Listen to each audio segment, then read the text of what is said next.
Voici l'un des derniers camions à quitter le massif du Cognambo. Depuis une semaine, les équipes ont organisé leur descente. La plupart seront rangés ici pour une durée indéterminée en attendant une reprise potentielle de l'activité.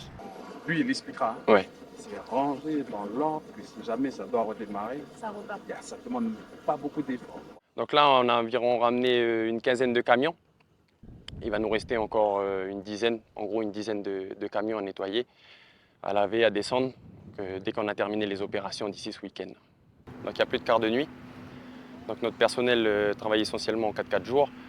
On va avoir des tâches à effectuer qui sortent un peu du commun de chauffeurs d'engin, par exemple. Du rangement, on va planifier la reprise des travaux dans le cas où que l'usine doit repartir. Être polyvalent, c'est ce qui sera demandé aussi aux équipes de la centrale électrique. Même s'il n'y a plus de production, il faut malgré tout faire fonctionner la centrale et occuper les 120 employés de l'unité. On va nettoyer, on va se tenir prêt à redémarrer. Donc c'est ça l'objectif. Oxygène, azote, diesel, tout ça, ça continue de tourner pour pouvoir alimenter quand même les fours et les tenir en veille. Il y aura toujours des personnes ici pour maintenir les fours à chaud, que ce soit côté four ou côté centrale électrique et utilité. On a beaucoup eu de changements chez KNS auparavant, donc on a déjà ça dans notre ADN et dans notre culture.